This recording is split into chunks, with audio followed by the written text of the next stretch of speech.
అనేక మంది మాట్లాడడం, ఖండించడం, సందేశాలు పెట్టడం, వారికి అర్థమైనటువంటి పద్ధతిలో ప్రొటెస్ట్ని తెలియజేయడం, ఆ ప్రొటెస్ట్ని వారి చేతిలో ఉన్నటువంటి మీడియా ద్వారా, సోషల్ మీడియా కానివ్వండి, మరొక రకంగా వ్యక్తపరచడం. అదేవిధంగా 2 తెలుగు రాష్ట్రాల్లో కూడా అనేక జిల్లా కేంద్రాల్లో, పట్టణాల్లో, గ్రామాల్లో సైతం ఊరేగింపులు, సభలు, అనేక కార్యక్రమాల ద్వారా ఈ దారుణాన్ని ఖండించడం అనేది జరిగింది. చర్చకు వచ్చినప్పుడు ఎవరైనా కొట్టడం అనేది మనుషులు ఎవరైనా ఖండించాల్సిన విషయం.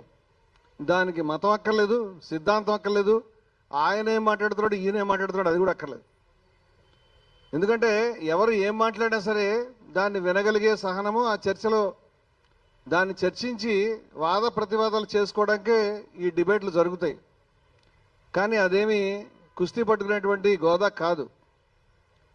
కానీ ఈ విషయం పైన ఒక దాడి జరిగినప్పుడు నేనైతే నా శత్రువులు, నేను అంగీకరించలేనటువంటి విద్వేషపూరితమైన వాదనలు చెప్పేటువంటి వాళ్ళు, మతోన్మాదులు లేదా అసమానత్వాన్ని కోరుకునే వాళ్ళు ఎవరైనా కూడా వాళ్ళ వాదన వినిపిస్తుంటే వాళ్ళని ఎవరైనా కొట్టుంటే నేను ఖచ్చితంగా ఖండిస్తానని చెప్తున్నాను. ఎందుకంటే ఎవరిని కొట్టడం అనేది అది వాదనల బలహీనతకి చిహ్నం అవుతుంది తప్పితే వాద పట్టిమకి చిహ్నం కాదు. ఈరోజు నన్ను కొట్టడం అనేది జరిగిన తర్వాత, ఖండించిన తర్వాత కొన్ని ఆశ్చర్యకరమైనటువంటి స్వరాలు ప్రారంభమైనాయి. మొదట కొందరు కొట్టడం కాదు, చంపేయాల్సింది, ముక్కలుగా చంపేయాల్సింది, లేకపోతే చాలా దూషణలు, చాలా మనం ఇక్కడ సభ్య సమాజంలో మాట్లాడుకునేటువంటి బూతు మాటలతో ఆ మనిషికి ఇటువంటి శిక్ష పడాలి, అటువంటి శిక్ష పడాలి అని నా గురించి నిందించడం జరుగుతుంది. కొట్టిన అతనికి చిన్న సెక్షన్స్ పెట్టారు, స్టేషన్ బెయిల్ వచ్చింది. బెయిల్ రాగానే కొందరు వచ్చి సన్మానం కూడా చేశారు. ఇది మనం సభ్య సమాజంలో ఉన్నామా, నాగరిక సమాజంలో ఉన్నామా తెలియని పరిస్థితి. ఆయనని అరెస్ట్ చేయడానికి కూడా మనం చాలా ఉద్యమాలు చేయవలసి వచ్చింది. ప్రెస్ మీట్లు, అఖిల ప్రజా సంఘాల సమావేశాలు అనేకం జరిగినాయి. కానీ అతనిని అరెస్ట్ చేయడంలో జరిగినటువంటి తాత్సారం ఫలితంగా ఆయన చాలా చోట్ల మీడియాలో అరెస్ట్ కాకుండానే చాలా ఇంటర్వ్యూలకి వెళ్ళాడు. ఆ ఇంటర్వ్యూలు చేసిన పెద్ద మనుషుల సమక్షంలోనే నేను కొట్టాల్సింది కాదు, పొరపాటుని కొట్టాను, ఇంకా చంపేయాల్సింది లేదా ఇంకెక్కడైనా చంపాల్సిందని చెప్పడం, అలాంటి మాటలు మాట్లాడడం. ఇంకొందరు అయితే, ఏమయ్యా కెమెరా ముందు ఎందుకు కొట్టావయ్యా, కొంచెం ఇంటికి వెళ్ళి కొడితే బాగుండేది కదా, ఆఫీస్కి వెళ్ళి కొడితే బాగుండేది కదా అని చాలా నీచమైన, నికృష్టమైనటువంటి, అసలు ఎందుకు ఇలా మాట్లాడుతున్నారో తెలియదు. కొంతమంది ఆయన సమక్షంలో ఆయన లేనప్పుడు కూడా వీడియోలు పెట్టి రమణమూర్తిని కొట్టాలంటే మార్గాలను కూడా సూచించారు, ప్రోత్సహించారు, కొట్టాల్సిందే తప్పు లేదన్నారు. ఇంతేకాకుండా ఆ రోజు నుంచి మొదలుకొని నా పైన ఎక్కడెక్కడి నిందలు కూడా నా పైన వేస్తున్నారు. నాకు అర్థమైనటువంటి నిందల్ని కొన్ని మీ దృష్టికి తీసుకొస్తాను. ఈ నిందలు సమంజసమా, సబబా కాదా అనేటువంటి వాటికి నేను నా జవాబు చెప్తాను. తర్వాత జవాబు చెప్పేటువంటి అవకాశం ఉంటుందో లేదో కూడా నాకు తెలియదు. ఎందుకంటే రోజు ప్రతి గంట కూడా నేను ఫోన్స్ రిసీవ్ చేసుకుంటున్నాను. కొట్టేస్తాం, చంపేస్తాం అనేటువంటి కాల్స్ని బయట కూడా పోస్టులు పెడుతూ ఉన్నారు. అంచేత నాకున్న ఈ సమయంలోనే నేను నా అభిప్రాయాల్ని చెప్పాలని అనుకుంటున్నాను. మీరు కొట్టినా, చంపినా. ఇక్కడ నా పైన ఉన్నటువంటి విమర్శలు ఏమిటంటే, నేను మిస్ అయిన ఉంటే ఇక్కడ ఉన్న వాళ్ళు సూచిస్తే కూడా నేను రాసుకుని దానికి జవాబు చెప్పే ప్రయత్నం చేస్తాను. ఈ ఇంటర్వ్యూ లేదా క్షమించాలి, ఈ యొక్క పత్రికా సమావేశం, ఈ వివరణ కొంచెం సుదీర్ఘంగా ఉంటుంది. రాముడి మీద, కృష్ణుడి మీద ఈయన దూషణలు చేశాడు, నిందించాడు అనేటువంటిది ఒక విమర్శ. ఈయన వేషం అంతా కూడా మోసమే, ఈయన వేషం వేసుకొచ్చాడు, ఈయన హిందూ వ్యతిరేకి, ఈయన దేశ వ్యతిరేకి, ఈయనకి 2 ముఖాలు ఉన్నాయి, ఈయన పైన అనేక కేసులున్నాయి, చాలా క్రిమినల్, దుర్మార్గుడు అనేటువంటి నాకు అర్థమైనంత వరకు ఇవి క్లుప్తంగా ఉన్నవి. మరి ఏదైనా ఉంటే కూడా మీరు చెప్తే నేను దానికి జవాబు చెప్పడానికి ప్రయత్నం చేస్తాను. మధ్యలో చెప్పినా కూడా జవాబు చెప్పడానికి ప్రయత్నం చేస్తా. ఇక్కడ ఈ అంశాలకు జవాబు చెప్పడానికి నేను ప్రయత్నం చేద్దామని అనుకుంటున్నాను. ఇవి జవాబు చెప్పే ముందు నేను కొన్ని విషయాలు స్పష్టం చేద్దాం అనుకుంటున్నాను. ఒకటి, నేను హిందూని, Hindus for plurality and equality సంస్థ ప్రధాన కార్యదర్శిని, హిందూ విలువలకి కట్టుబడినటువంటి వ్యక్తిని. నేను హిందూ అజ్ఞేయవాదిని, అజ్ఞేయ అద్వైతిని అని కూడా చెప్పాను. అద్వైతం పట్ల మొగ్గు ఉన్న వ్యక్తిని అని. అదేవిధంగా అనేక హిందూ కార్యక్రమాలు నిర్వహించిన వ్యక్తిని. నా రికార్డు చాలా సుదీర్ఘమైనది, చాలా క్లియర్ అయినటువంటిది. విజయ విహారం పత్రిక ప్రారంభం నుంచి కూడా నేను హిందూ పెద్దల గురించి, హిందూ అంశాల గురించి సుదీర్ఘంగా నేను రాసిన వాడిని. ఈరోజు రమణమూర్తి వేషం తిప్పాడు, మోసం చేశాడు, అబౌటర్న్ అయ్యాడు, అంతకుముందు వేరు ఇప్పుడు వేరు అనుకునే చాలామంది అని కూడా నాకు ఆశ్చర్యం కలిగిస్తుంది. నేనేమి అబౌటర్న్ కాలేదు, ఇప్పుడు ఎలా ఉన్నాను అప్పుడు అలాగే ఉన్నాను. ఈ విషయాలు చెప్తూ కొన్ని విషయాలు సంక్లిష్టంగా ఉన్నాయి. ప్రాబ్లం ఏంటంటే ప్రజల్ని మిస్లీడ్ చేయడానికి సరిపడినటువంటి మామూలు జనరలైజేషన్. సరే, ఎవరు అర్థం చేసుకోకుండా ఎవరు అర్థం చేసుకున్న విజ్ఞులు అర్థం చేసుకుంటారు కాబట్టి చాలా ఇంట్రికేట్గా, అంటే చిక్కుగా, సంక్లిష్టంగా ఉన్నటువంటి ఈ తాత్వికమైనటువంటి ప్రతిపాదనలనండి లేకపోతే విషయాలనండి నేను ఇదే విధంగా మీ ముందు ప్రజెంట్ చేయడానికి ప్రయత్నం చేస్తాను. తప్పదు నాకు. నేను ఒక విషయం చెప్తున్నాను. హిందూ మతం యొక్క నిర్వచనానికి సంబంధించి హిందూ మతం అనేది బహుళమైన అనేక స్రవంతులున్న మతము అని మేము చెప్తూ ఉన్నాం. ఇది బయట మతాల లాంటిది కాదు అని. ఇప్పుడు కాదు, ఈ నేను చెప్తున్న ఏ మాట ఇవాళ చెప్తున్నది కాదు మీ గురించి. ఎప్పటి నుంచి చెప్తున్న విషయాలు ఇవన్నీ కూడా. మరొకసారి పునశ్చరణగా కొన్ని ప్రతిపాదనలు చెప్తాను. హిందూ మతంలో అందరూ ఒప్పుకునే వాదం కానీ, ఒక పుస్తకం కానీ, ఒకే ఒక దేవుడు కానీ, ఒకే ఒక ప్రాఫెట్ అంటే ప్రవక్త కానీ ఎవరూ లేరు. అందరూ అంగీకరించే విషయాలు లేవు. కానీ అందరూ అంగీకరించే అన్ని స్రవంతులకి సామాన్యమైనటువంటి కొన్ని విలువలు ఉన్నాయి అని చెప్పాను నేను. ఈ విలువలు ద్వేషరాహిత్యము, సమానత్వము, కరుణ, నిర్మోహత్వం అని చాలా పెద్ద జాబితాని మేము ఇచ్చాం. అన్ని హిందూ స్రవంతులు దీనికి కట్టుబడి ఉన్నాయి. హిందూ మతం వేదం మీద ఆధారపడింది మాత్రమే కాదు, అవైదిక సాంప్రదాయాలు ఉన్నాయి. వైదిక సాంప్రదాయాల ఇంకా ఎన్నెన్నో మహోన్నతమైన సాంప్రదాయాల యొక్క అపూర్వమైన సంగమం మా ధర్మం అని చెప్పాం మేము. అంచేత హిందూ మతం నుంచి విలువల్ని తొలగిస్తే, జ్ఞానం తొలగిస్తే హిందూ మతం కాదు అది. ఇప్పుడు నేను ముందుకొచ్చి చెప్తున్నాను. స్థూలంగా చెప్పాలంటే నేను పురాణాల కేంద్రితమైనటువంటి లేదా శ్రీరాముని కేంద్రితమైనటువంటి హిందూ మతాన్ని గురించి మాట్లాడడం లేదు. నేను ఉపనిషత్తుల కేంద్రితమైనటువంటి ఉపనిషత్ సెంటర్డ్ హిందూయిజం గురించి నేను మాట్లాడుతున్నాను. అది కూడా నేను స్థూలంగా చెప్తున్నాను. అందుకని మిత్రులారా, ఏంటి what happened? Satyam what happened? అందువల్ల ఇవి ప్రధానమైనటువంటి ప్రతిపాదనలు. ఇవి చాలా మందికి అర్థం కావు, నాకు తెలిసిన విషయం అర్థం కావని. But still I will elaborate. నేను దాన్ని చెప్పడానికి, మాట్లాడడానికి ప్రయత్నం చేస్తాను. ఈ విషయాల్ని దృష్టిలో పెట్టుకునే నేను చెప్పేటువంటి విషయాలను మీరు అర్థం చేసుకోవాలి. మరొక విషయం, రాముణ్ణి, పురాణాలని కేంద్రితమైనటువంటి హిందూ మతం కాదు అని, కేంద్రితమైనది కాదు హిందూ మతం అని నేను చెప్తున్నానంటే రాముణ్ణి తిరస్కరిస్తున్నానో, రాముణ్ణి ద్వేషిస్తున్నానో కానే కాదు. చాలా మంది అర్థం చేసుకోవాల్సిన విషయాలు ఏంటంటే, ఇక్కడ రాముడు అనేటువంటి శబ్దాన్ని అనేక మంది అనేక అర్థాల్లో వాడతారు. మన ఉపనిషత్తులు సర్వానికి మూలమైనటువంటి అక్షరతత్వాన్ని బ్రహ్మ అన్నాయి, అవి ఆత్మ అని కూడా అన్నాయి. ఏమీ అనడం ఇష్టం లేక తత్ అంటే అది అన్నాయి. తత్వమసి, అది నువ్వే అని అన్నాయి. అంచేత బ్రహ్మము, ఆత్మ, తత్ ఇలాంటి శబ్దాలు సూచిస్తున్నటువంటిది ఒకే ఒక అక్షరతత్వాన్ని. చాలా మంది పెద్దలు రామశబ్దాన్ని కూడా అలా వాడారనే మీ దృష్టికి తీసుకొస్తున్నాను. రాముడు అంటే చరాచర సృష్టికి ఆధారభూతమైనటువంటి అక్షరతత్వము. రాముడు అంటే చరాచర సృష్టికి ఆధారభూతమైనటువంటి పరమతత్వము అనేటువంటి భావనతో, బ్రహ్మం అనేటువంటి భావనతో, ఆత్మ అనే భావనతో అనేక మంది వాడారు. కబీరు రాముని గురించి వాడినప్పుడు కబీరు పౌరాణిక రాముని గురించి, పురాణంలో వర్ణించిన, రామాయణంలో వర్ణించిన రాముని గురించి మాట్లాడడం లేదు. అక్షరతత్వమైనటువంటి రామతత్వాన్ని గురించి మాట్లాడుతున్నాడు. గాంధీ గారి విషయాన్ని చాలా సుస్పష్టంగా చెప్పాడు. రామరాజ్యం అంటే నేను పౌరాణిక రామరాజ్యాన్ని గురించి, పౌరాణ రాముని గురించి మాట్లాడడం లేదు. దేవుని యొక్క రాజ్యము, చాలా అందరికీ న్యాయం జరిగే రాజ్యం అని మాట్లాడుతున్నాను అని. అంచేత రాముడు అనగానే ఒకటే ఒక దృక్కోణం లేదని అర్థం చేసుకోవాలని చెప్తున్నాను నేను. అంచేత ఒకటి రాముడు అనగా పరతత్వము అక్షరతత్వము అనేటువంటి భావన ఒకటి.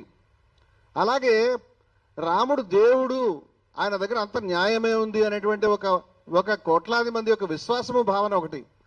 రెండు, వాల్మీకి రామాయణంలో ఉన్నటువంటి కథలు వర్ణనలకు సంబంధించిన విషయం ఒకటి. వాల్మీకి రామాయణంలో ఏముంది నిజంగా ఎంతమంది చదివారో తెలియదు. వాల్మీకి రామాయణం లోపలికి వెళ్ళేవాళ్ళు కాదు. చాలామంది అనేక రామాయణాలు మన మధ్య ఉన్నాయి.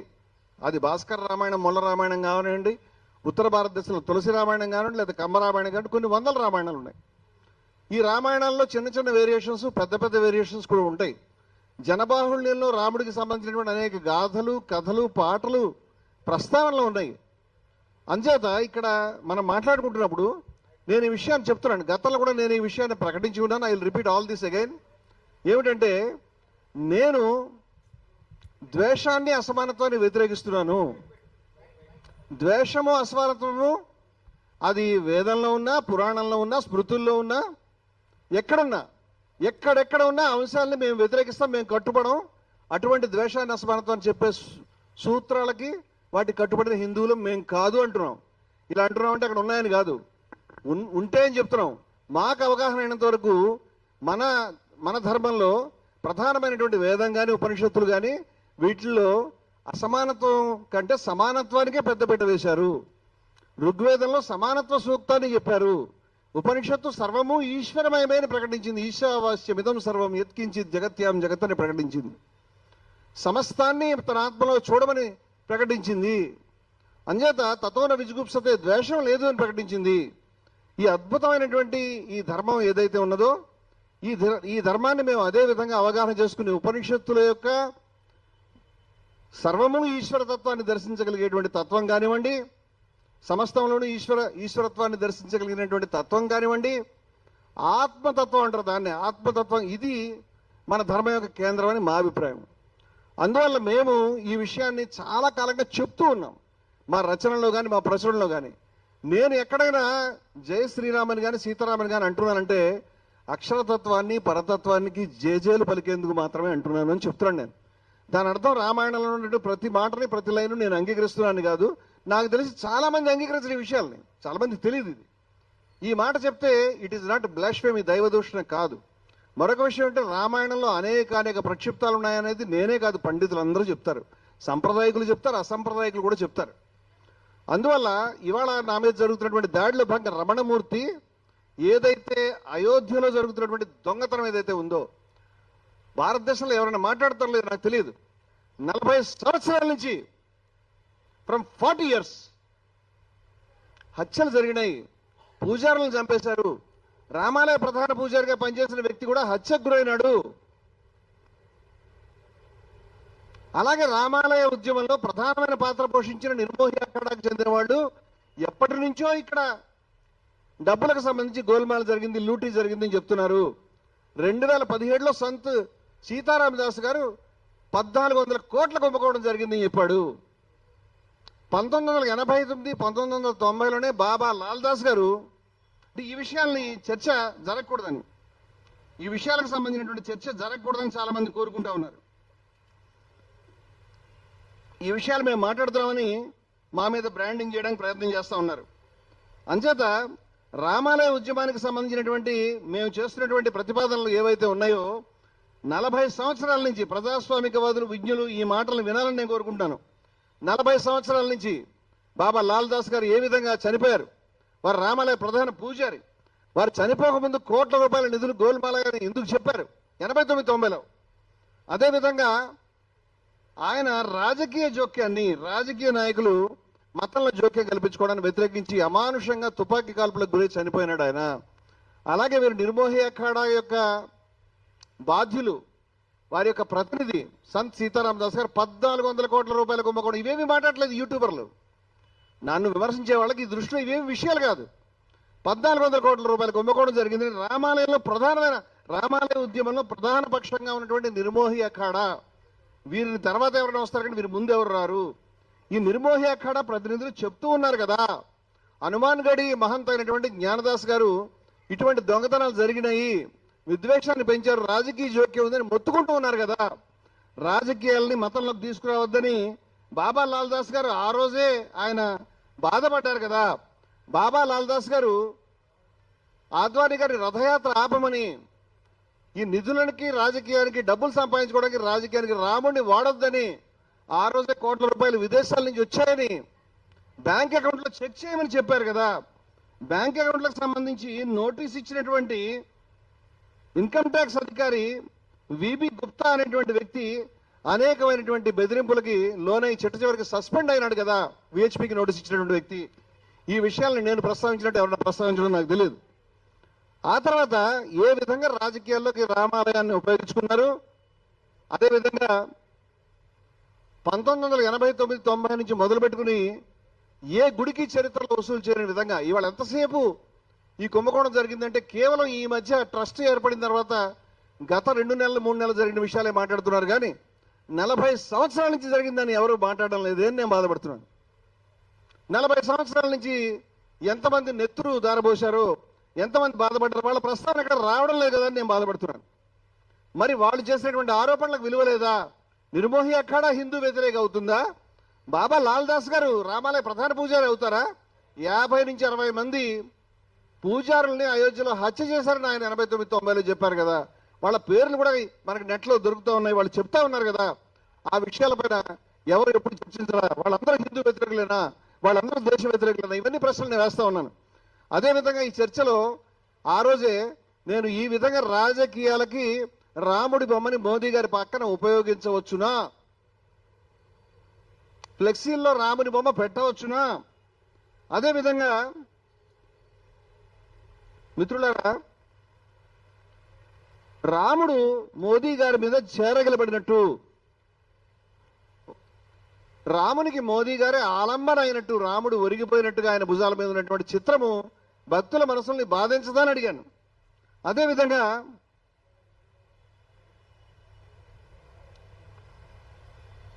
రాముడికి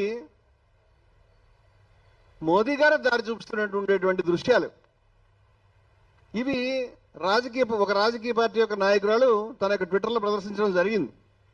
అదేవిధంగా మిత్రులారా, చిట్ట చివరి నా 14వ తారీఖు దాడికి కారణమైనటువంటి కారణం కనిపించినటువంటి పైకి హైదరాబాద్లో మోదీ గారు వచ్చినప్పుడు వారికి శ్రీకృష్ణుని యొక్క విశ్వరూప సందర్శన చిత్రాన్ని బహుకరిస్తున్నట్టుగా కనిపించింది.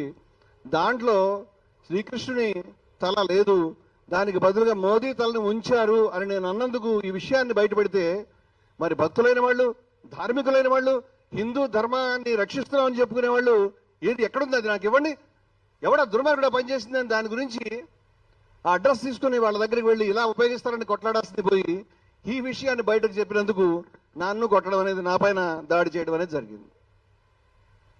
ఈరోజు కాదు, మొన్న బీఆర్కే ఛానల్కి చెందినటువంటి CEO గారు ఎల్బీ నగర్లో మా ఆశ్రమానికి వచ్చారు. వారు నన్ను కలిసి అక్కడే లైవ్ చేయడం అనేది వారు లైవ్లో మాట్లాడి బీఆర్కే న్యూస్ తరఫున మాకు క్షమాపణ చెప్పారు. అదేవిధంగా వారు ఒక మాట చెప్పింది, ఆశ్చర్యపరిచింది నా విషయం. బీఆర్కే న్యూస్లోకి వెళ్ళి చూస్తే కనుక మీకు ఆ యొక్క వీడియో మీకు కనిపిస్తుంది. మొన్న జరిగింది వారు లైవ్లో ఉంచారు, లైవ్లో అప్పటికప్పుడు శాటిలైట్ ఛానల్లో లైవ్లో వచ్చింది. అదేవిధంగా యూట్యూబ్ ఛానల్లో కూడా వారు అప్లోడ్ చేయడం జరిగింది.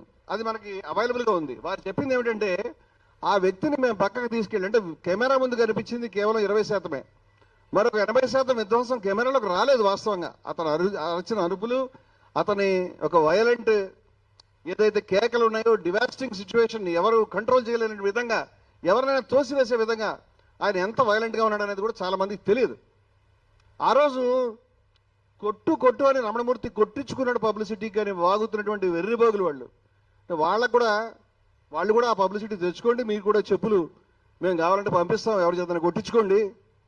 ఇలా మాట్లాడొచ్చా? ఒక మనిషి మీద దాడి చేసినప్పుడు ఇలా మాట్లాడొచ్చా? అంటే ఆ మనిషి కొడతాను అని అన్నప్పుడు నేను మరి ఏమనాలి నాకు అర్థం కాలేదు. కొడతాను అంటే నన్ను కొట్టదని కాళ్ళు పట్టుకోవాలా? కొడతానంటే నేను ఆయనకి సాష్టాంగ ప్రమాణం చేసి తప్పైందని చెప్పాలనా? ఇంకెప్పుడు నీకు వ్యతిరేకంగా ఈ మోదీ గారి యొక్క ఇది కృష్ణుని బొమ్మ మార్చింది మేము మాట్లాడమని చెప్పాలనా? ఏం చెప్పాలి? సర్ఫరోషికి తమన్నా అబ్ హమారే దిల్ మే హై అని రాంప్రసాద్ బిస్మిల్ రాశాడు. సర్ఫరోషికి తమన్నా అబ్ హమారే దిల్ మే హై, దేఖనా హై జోర్ కితనా బాజువే కాతిల్ మే హై. శిరము ఇచ్చాడు కోర్కె ఇప్పుడు పొంగుచున్నది మామదిన్, చూడవలనిక సత్తువెంతో హంతకుని ఆయుధములో. నేను తెలుగులోకి అనువాదం చేసినటువంటి బిస్మిల్ కవిత, రాంప్రసాద్ బిస్మిల్ అష్ఫాకుల్లా గారి పుస్తకం నేను అక్కడ రాశాను. శిరమిస్తాను, నీ కత్తికి ఎంత బలం ఉందో చూస్తానని అన్నాడు ఆయన. నా మెడకి నీ కత్తికి పోటీ, కత్తి కాదు.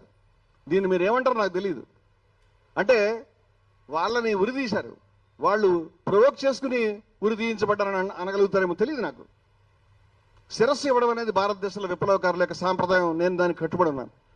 అంతేకాదు ఆ రోజు కొట్టు అని మాత్రమే కాదు, చంపని కూడా చెప్పాను. అది టీవీలో రాలేదు. ఆ రోజు జరిగినటువంటి గొడవలో నేను ముందుకెళ్ళిన తర్వాత ఇంకేముంది అంటే అతను వేలు చూపించి మాట్లాడుతుంటే రా చంపున్నాను, ఐఎమ్ రెడీ ప్రిపేర్డ్ అని చెప్పాను. బహుశా అతను నన్ను చంపి ఉంటే రమణమూర్తి చంపు అని రెచ్చగొట్టుకుని ప్రచారం కోసం చచ్చిపోయాడని కూడా చెప్పగలిగినటువంటి పెద్దలు కుసంస్కారులు ఇక్కడ ఉన్నారేమో నాకు తెలియదు. నేను ఇవాళ కూడా చెప్పాను, చాలా సమయాల్లో చెప్పాను నేను చావడానికి సిద్ధంగానే ఉన్నానని. అందువల్ల ఇలాంటి కుసంస్కార మాటలు మాట్లాడే ముందు యాంకర్లకి, యూట్యూబర్లకి, ఏదో పెద్ద మేధావులకి చెప్తున్నాను. నేను నీ ముందు కూర్చున్నవాడు చెప్పు చూపించినప్పుడు నువ్వేమంటావు నేను తెలుసుకుందాం అనుకుంటున్నాను. నేను దయవుంచి ఇంటర్వ్యూ చేసే వాళ్ళని రిక్వెస్ట్ చేస్తాను, మీరు వాళ్ళని ఇంటర్వ్యూ చేయండి, చెప్పు చూపించండి. నేను ఏమంటున్నావు, ఏమంటావు నువ్వు? అప్పుడు కాళ్ళు పట్టుకుంటావా, ఏమంటావు నేను తెలుసుకుందాం అనుకుంటాను.